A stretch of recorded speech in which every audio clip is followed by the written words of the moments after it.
how about them tops, son? All day, SEC boys. SEC, they supposed to be SEC. Jersey all day, baby. You're listening to the Red Out Podcast.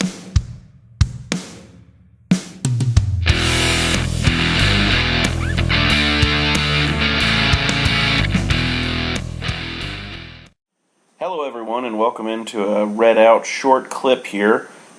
This is from our latest episode. Hope you enjoy.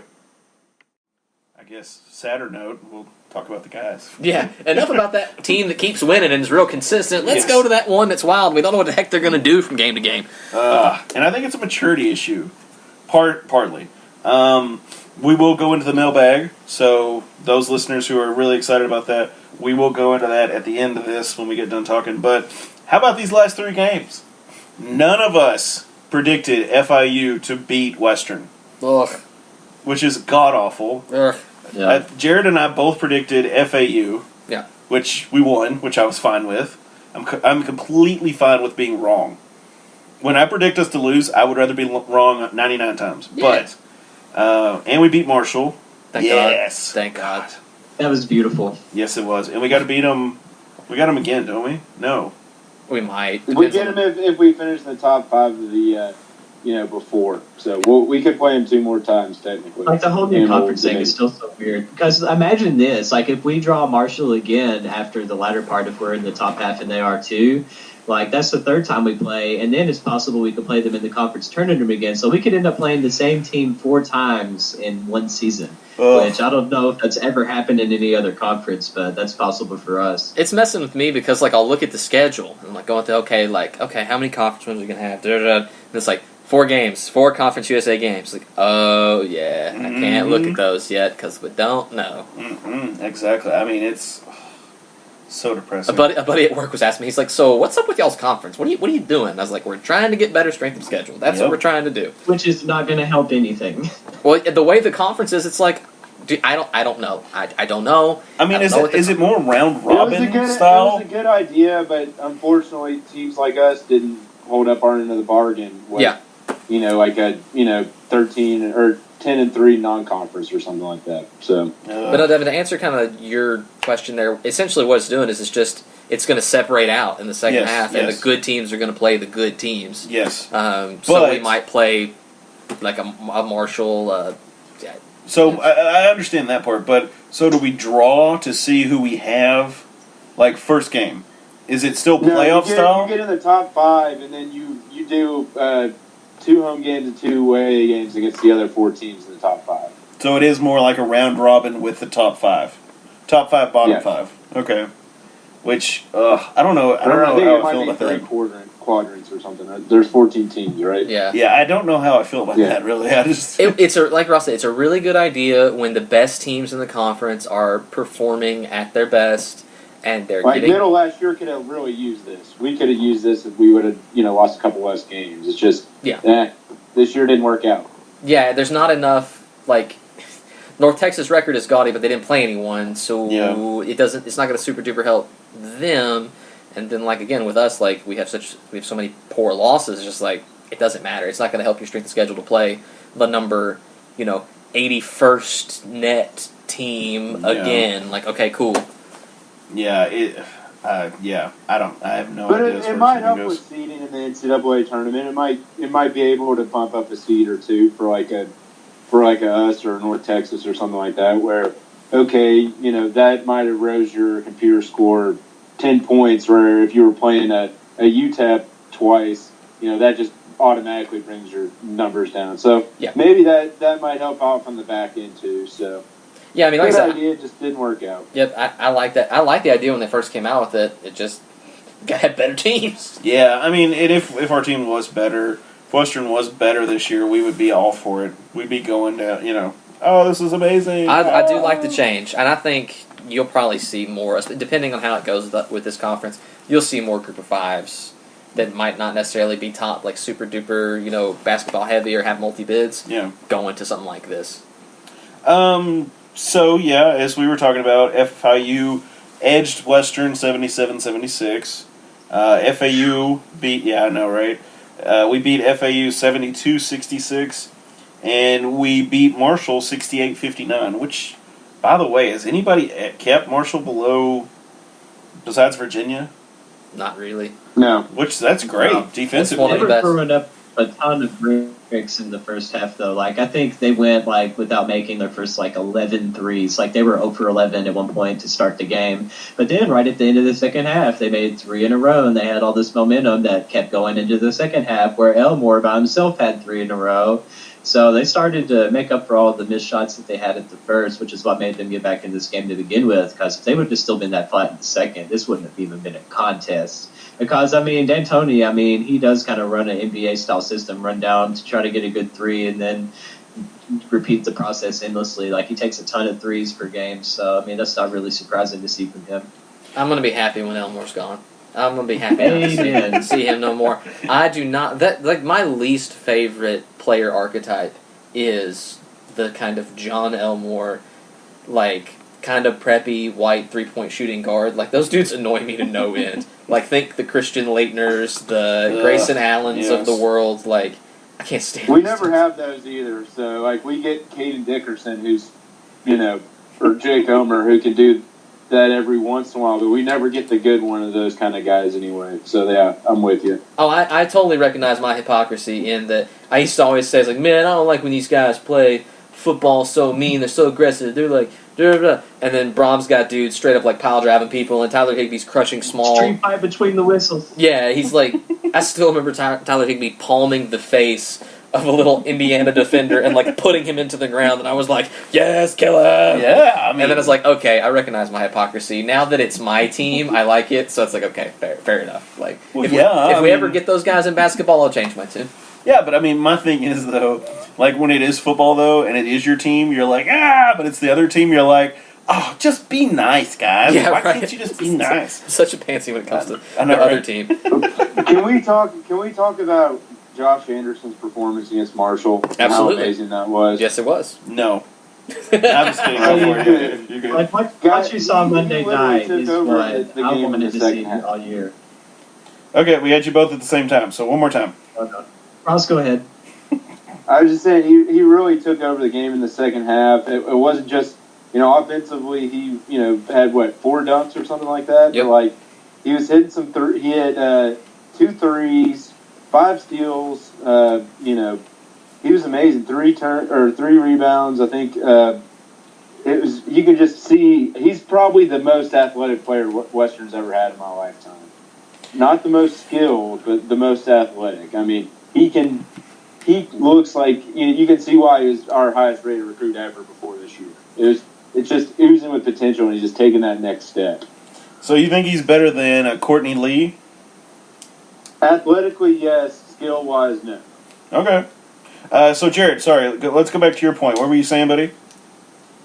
I was saying, like, what you saw Monday night out of Josh Anderson is why, at the beginning, like, the very first time I was on y'all's podcast, I said that he was going to be the leading scorer for this year. Yep. He hasn't been as consistent as I wanted him to be, but, I mean, you saw Monday. That's what he's capable of. If he was able to do that every night, then, yes, I mean, that would be great. But for another reason, I mean, it just goes back to the whole You look at his last consistency 5 thing. games, though, he's starting to really take a step forward. Like, 25 against Marshall, 15 against FAU, 17 FIU, 13 Marshall, 17 in the last 5 games, no less than 13. He's hovering around that 15 to 20 mark every game. So you can see the lights coming on. He's not a volume shooter like Tavion or Savage is. So he's learning how to play within himself, and it's just amazing to watch. Well, what's awesome, Yeah, too, but is that there are 2 things that will make Diddle Arena explode with excitement. Number 1, Josh Anderson dunk, and number 2, Jake Omer 3. Those always get everybody going crazy. what you left out was number 2.5 or /2A, Jake Omer blocks. Yes. Oh, Yeah. that was amazing. Yes. Sadly, Jake and I are old men, and we did not watch the Marshall game. Well, here's the deal, and this is the thing. You know what? I'll start doing this. This is fine. Marshall game, listening along, everything's great. Things start going south. It's getting towards I'm skipping. Everything's great. Gets towards my Betty by time because I am an old man. Yep. Start losing. I'm like, you know what? If I stay up and keep listening, I'm gonna get upset. I'm not gonna be able to sleep. So I just went to bed. Got depressed. Went to bed. Woke up at like 3. Have a snack. take a tinkle, and guess what? We won. Yep. I read the recap piece at like 3 o'clock. My wife's like, "What the crap are you doing?" I was like, "Shit, woman, I gotta read the piece." Yes. So I guess now, from now on, whether or not we have a 6 o'clock game or whatever, at halftime, I'm just gonna take a depression nap. Yes. Just chug a bottle of NyQuil and go to bed. Yes, and so- wake up to good news. So I think that's the the new thing. La Tech game is at 5 o'clock in the afternoon. So Alright, dude, Jake so- is going to take a depression nap. So at 5:30, I'm going to bed. I'm gonna sleep for 14 hours. I'm gonna wake up to a win. It's gonna be awesome. You're going to wake up at 3 o'clock the next morning and read the piece on the That's pod. right. Yeah, there you go. It's That gonna works. be great. Yeah.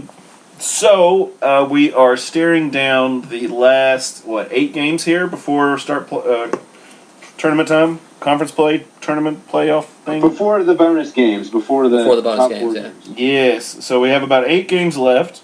That we know who we're gonna play. Yes. So how do y'all think this is going to go? Because that's like, we can go ahead and move into like our first question from Jack Watson, which Sure, is go for how it. many conference wins on Twitter? Thanks, Jack. Always comments on our stuff. We appreciate it. How many conference wins at the end of this are we going to have? I even threw in like those 4 random games because even though we don't know who we're going to play, you can guess. Yeah, we're sitting at 3-3 conference right now. So I actually went ahead and wrote some of these down. The Southern Miss, we're sitting at 55.8 on the BPI. I think we're going to be Southern Miss. You think so? I think we're gonna be Okay. Southern. I thought that about FIU too, but Yeah, I know, right? See, what I've learned is that whatever I think Western is going to do, I choose the opposite of. So they'll probably lose to Southern Miss and beat Louisiana Tech. You can count on that. I was going to say La Tech, where the BPI is at 45.4, and then UTSA, who beat North Texas, are And lost the middle. and lost the middle. Our was about to say- BPI is at 92.6. USM also beat La Tech the other night. Like, Yeah, I mean, you just Here's how I see the next 2 games. Thursday, I'm worried about the short turnaround, but Southern Miss hasn't shown me. They lost to Charlotte. They haven't shown me anything that makes me really that worried about them. Louisiana Tech is a wild card. Certain nights they show up and they beat Wichita, who's not great this year, but they're still Wichita, and then they'll lose to Rice. But they're undefeated at home, 10-0. So I think Saturday, our schedule, the next 4 games sets up very nicely for us to be successful before we get that, next 5 games really with Rice, before we get North Texas on that crucial, Saturday game. But if we're not focused, if we're not ready to play, if we turn the ball over 20 times like we did against Marshall, we'll lose. It's just, can we see that improvement? Will Stansbury do stuff like play Bearden earlier in the game before Ben's got 4 turnovers, or do we have to wait till we're imploding, or do we want to just play from behind? Maybe that's what we got to do. I don't know. Just throwing stuff out there. Yeah, this team does a lot better digging themselves out of the hole than actually having a big lead and sustaining it. because they lock down. They I just think haven't it's been maturity, able, yeah. They just haven't been able to lock down when they're ahead, and it's super frustrating. It's not It's not surprising, but at the same time, it's like, dude, it's just get your stuff together, boys. Like, put the hammer down. Do not let up. Yep. Play with intensity, like you care. Keep your foot on their throat, etc., etc. Yeah, I mean, you can go with 1,000 cliches, and kind of like what you were saying, Ross, I feel like Western and La Tech have a lot in common by what you just said, because, they have those games where they go out and beat, the Wichitas and those, and we have those games where we went out and beat West Virginia. And Thank God they beat Kansas the other day. yeah, and I'm just like, yeah, exactly. And so it's like, how do you judge which team is going to show up? Is it the team that you just want to scream at and throw stuff and turn off the TV, or is it the team that goes out and beats Middle by, 9 points? Yeah, 9 points. So, or not Middle, Marshall. And they lost to Charlotte and only scored 40 points last game they had. So Wow. they got a good guard, Daquan Bracey, who's been there forever. But this road trip is where, I'm happy. If we had to go 2-1, I'd rather lose that first game and win the last 2, so we have some momentum. If we win these next 2 games, we're at 4, and maybe we finally turn that corner. I know we've said that 6 times this year. Yeah, but pretty much. Literally every time we get a win streak. Let's do it. Let's come back to this podcast in a week and say we've had 4 wins in a row, longest winning streak. We're rolling. We get a fun UTSA team after that at home, which will be rocking, and then you get an easy thing. Like, let's take that next step. Let's quit shooting ourselves in the foot. Let's quit turning the ball over. And Stansbury, please play the right lineup combinations. So, I'll ask you two. So, Jared, I know you were there, so it'll be a little easier to ask this question to you.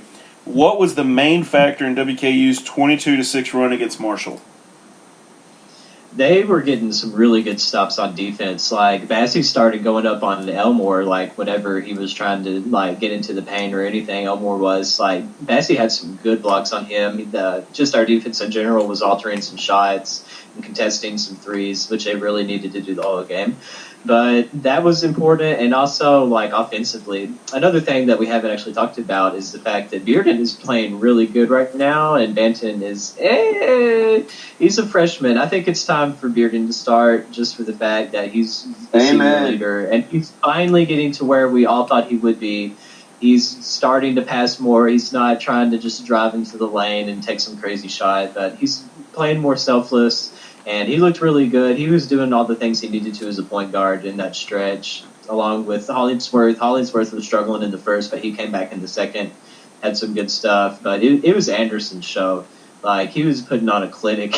Like, he did that in, I think, one of the other games, too, most recently at home, was just kind of taking over the second half and was doing a lot of things that were good to help the team, which I was really impressed with that stretch. Like, it was getting down to the nitty-gritty, and, I mean, you know how this team is, but I think they do a lot better digging themselves out of a hole than having a nice, fluffy lead.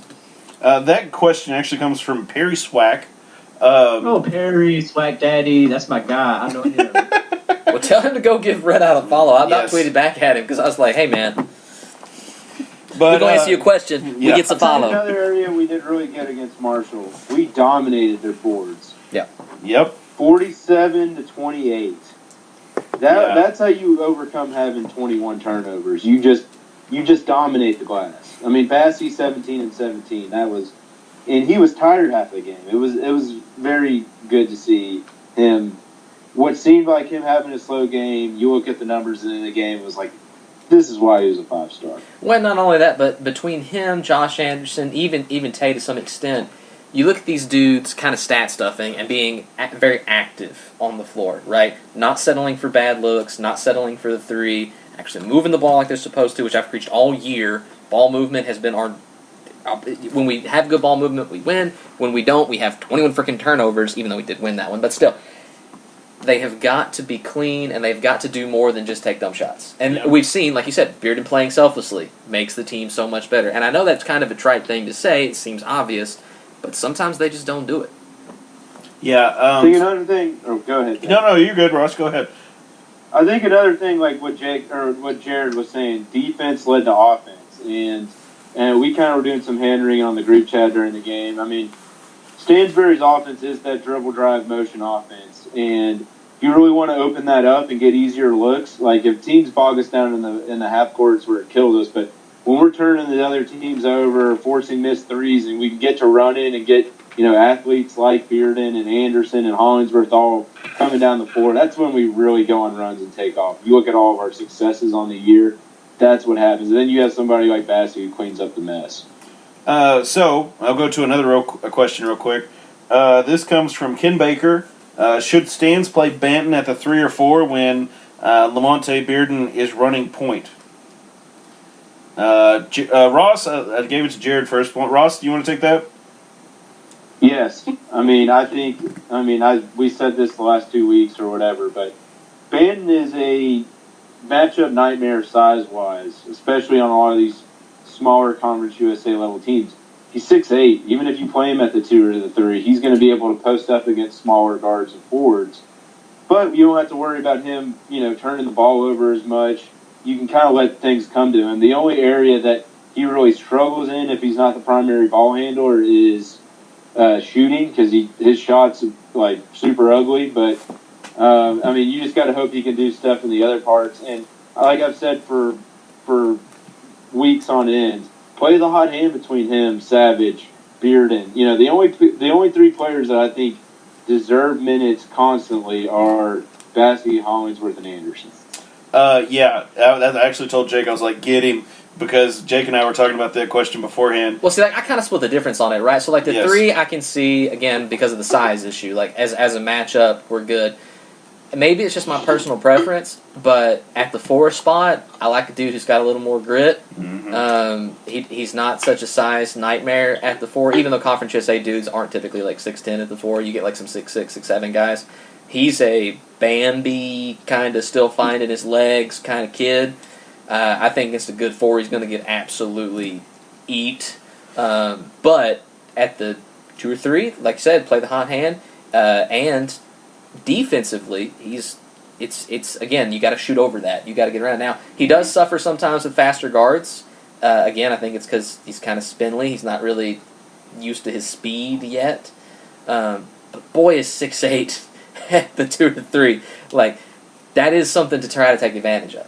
Yeah, I like a 6'8" at 2 or 3 though. That's hard to pass around, and that wingspan he's got. Yeah, I mean, he's a big kid. Yes, that would be that. Just only he was a little stronger. When he he's a freshman. Yeah, he's gonna get stronger, hopefully. Unless he's like a Ben Lawson, like never ever gains weight. Well, he is from Canada, so he's probably being too nice. Banton. Yes, Banton is from I Canada. thought you were saying Ben Lawson. Like, he's British. That's not the same. He's British. No, they're not the same. I know that. The others have whatever that French fry stuff is. So poutine, dude, poutine is the stuff. That's my favorite. That's the only good thing about Canada. Yeah. So that covers Twitter. Let me do my Romo. So we're going to take Greg Ross's question from Facebook real quick, since kind of what Ross was talking about defensive stuff. Jared, is there any possible way the Tops can play any type of defense that could possibly prevent the 3-point shot when it's glaringly obvious Marshall utilizes that particular shot selection often? Well, he asks a question like I approach a sentence. Yeah. He has a very illustrious way he asks his questions. It's very long-winded. Like, yes. why say something in 6 words when you can say it in 37? Yes, that's like when you're writing an essay in college or high school, and you're like, you know what? I got to hit this 2,500 words. Yes, I've got to hit 2,500 words. The word count. So, Jared, what do you think, buddy? To try to understand that question. Okay, let me read. It's legit. No, please don't read it again. No, I can summarize. I can summarize. We can summarize. This man is my kindred spirit in the long-winded crap. Why can Western not play good defense against 3-point? Pretty much, yes. Yeah. Is there anything they can do to stop it? I mean, they can adjust their defense. Like, Stansbury was giving them a little more of a press, trying to bring the ball into the half court against Marshall, and I thought that was a little more effective. But, I mean, they still, when they did that, they left the back door wide open, and people were going straight across from the baseline and slamming it home for a dunk. So, I mean, whenever they cover the 3, they give up the back door, and when they close the back door and do more of the zone, that's when people should go, like, 8-9, like Florida Atlantic did to start the game, it felt like, in the deep. So, I mean, I don't know. I wish there was a good answer to this, but with the team we got, I don't know what they could do best, other than trying to stick with the man-to-man or just bring more of a press, which I like the press. They just got to try to close in. Yeah, I was going to say, with the man-to-man, I mean, I feel like if you do the press with it, you got to make sure your guys can handle as far as, staying fit enough to stay up with the other team. And I don't know if some of our guys could stay up as far as that goes. My whole thing this year, one of the things I've been preaching is like, hey, try to out-athlete these other teams, because we've said we've got better athletes. We have, more talent than a lot of these guys. Now, I mean, there's some dudes that might get winded, like Omer might get winded, or Banton, they may not be super fit dudes. And Stans doesn't go to his bench very often. No, he doesn't. He's getting better. Yeah. He's getting better. I think he finally read our article. That's exactly what he did. He read the article and was like, yes. Oh, if we've lost the towel rack, we've lost the fan base. It's like, you know what? You guys are right. My bad. My bad. In the game. My bad. I just feel like he's reading like Matt stats and going, man, he's right. I hadn't thought about that. I hadn't thought about that. And then he yells at one of the assistants, Why didn't y'all think of that? Got the towel rack right in this stuff. Come on, guys. They made poop jokes about Valpo. How are they getting? I like the switching defenses that he does. I mean, it doesn't always work, but when he does, they go from that 1-3-1 to the man-to-man to the 2-3, and I think it works sometimes. It's just, like you said, some guys get tired. You can obviously tell Savage, Hollingsworth, and Bassey more than anybody get tired as the games go on. And he's got to buy some of these guys some minutes, whether it's, and then people like Tolu Smith need to stand up and actually perform, because he's really kind of underperformed the last 5 games. So Yeah. Well, and I think the switching defenses, like Ross just said, even though they're not always great at it, we know at this point there's no at-large. This all comes down to the conference tournament. Yep. It all comes down to those couple of games at the very end of the season. So, you know what? If you got to suck it up and not be great, I mean, I know you can try to get that first round bye, but if you can get to where you can switch these defenses and you can give people different looks, then it's going to pay dividends later. So I'm not opposed to getting hosed on a defensive look every now and then if it's going to make us better at the tournament, because that's all their hopes and dreams are in the tournament. So I guess talking about kind of hopes and dreams and the rest of the thing, 1 through 10, I'll go to Ross first. What do you think the implications are going to be if Merrick Nelson is out for the rest of the season? That comes from Brett Combus Jr. I may have butchered your name, buddy. I know you're a long-time listener. Yeah, I know Brett. Yep, he's a long-time listener of ours and a very big critique guy, which I'm fine with. I love the... anything to make the podcast better. Yes, anything to help us. And apparently last week, my laptop, which is probably like 6 years old. A 55-year-old Sony Vaio. Yes, it should be retired. So the mic is very sensitive. So this week you may hear me playing with Legos because I always have to do something with my hands. He's such a fidget. Hey, I like the Lego playing better than swinging a hatchet around. Yeah. I noticed Jake's eyes get kind of crazy. Put the hatchet down. Yeah. I'll be sitting here just kind of like popping the button because it's over there. Somewhere. Yeah, it's over there in some bag somewhere. No, that's the Billy Club. Oh, okay. The hatchet's around here. Sorry, but no, yeah, I have to be. I don't know. Nervous tick or something. I don't know what it is, but I have to do something with my fingers. But Ross, what do you think? Yes, what do you think? So rate the impact of Nelson being gone. Yeah, 1 Yes. being we don't care, 10 being burn it down. Yep. I'm going to put it at a 6. Okay. I mean, it's kind of a murder to me. I think he is one of the few players that were in the rotation that didn't need to score to be productive. He's a hustle player, and he was experienced, which you can kind of tell with the drop off with Toby Smith and Horton or whoever he throws out there. But I mean, if there was one player to lose, I mean, I think he's the one you can kind of swallow. I hope he comes back because he is a great hustle player. And before the whole marijuana incident, I think he was doing a great job in his role. But now it's just like, okay, well, just get healthy and let's return you back to form next year if that's what it takes. So, I mean, he doesn't have a lot of time. It says he's got about 15.5 minutes average per game. So, but you got to figure that into. Is that per game played? I don't know. It just says minutes, so I'm not sure if that's. It may be an. It's per game played. Yeah. Okay. I was about to say I don't want it being skewed because he's missed a couple games. For me, it was about a 5. Yeah. Honestly, because I told you guys at the beginning of the season, he was kind of hyped last year a little more than I thought he needed to be, and I didn't really see anything out of him. So I was like, okay, I'm not really looking for him. But then this year, like Ross said, he's a hustle player. He's one of those guys, like I was saying, out of a 4 that you need to like be a dog to actually like fight for some stuff. He's draw charges, right, to actually do the dirty work, right? Yep. And without him, you see a little bit of a softer side. You don't see as much production from, like you said, like a Moo or a Horton or whoever. It's just like, man, but at the same time, if you got to choose one of the dudes who gets a little bit of run, he's probably, because he's at that tail end, he's probably the dude you can, except for like a Horton or a Smith or like a Gambrell, like one of these guys that's not seen a lot of minutes. Yeah. Jared, what y'all are a lot nicer.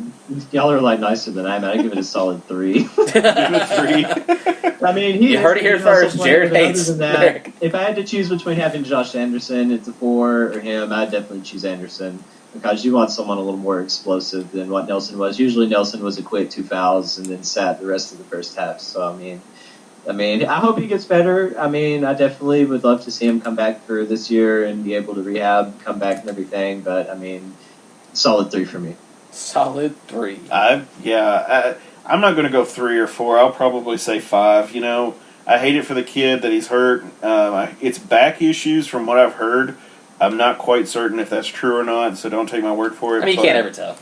But if he is one of those, down and dirty players, not dirty player, but, kind of does the nitty-gritty, that things that have to be done, drawing the charges, etc., then you're going to get banged up and stuff's going to happen. And if you don't have the cannabis to help you keep going, you have to do what you got to do. But I hope he gets better. I hope he He does. He comes back. What is he? Is he? What's? He's a He's a sophomore. sophomore. Okay, so he'll Yeah, be. he's definitely got time. So he'll be back. Yeah. I hope he does fine. Hope he comes back.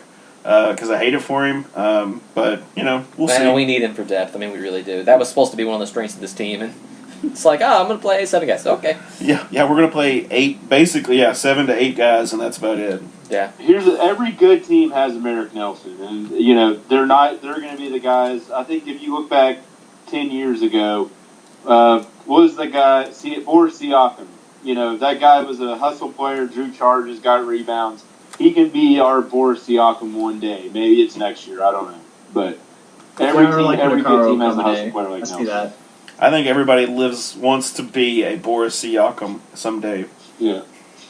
His brother is really good on the Toronto Raptors. I'm just saying that sounds like an Eastern European guy that the CIA may or may not have funneled money to in the 80s. Yes. He was probably eating that nasty stuff that Jared wanted me to try at some point. What is it? Wait, what? Yeah, don't you remember that stuff? You're like, you have got to try eating fermented herring.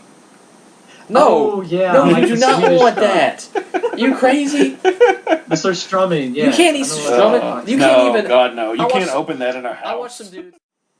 Hope you enjoyed the clip from our latest episode. Subscribe for our weekly Red Out podcast. And always remember, go Tops.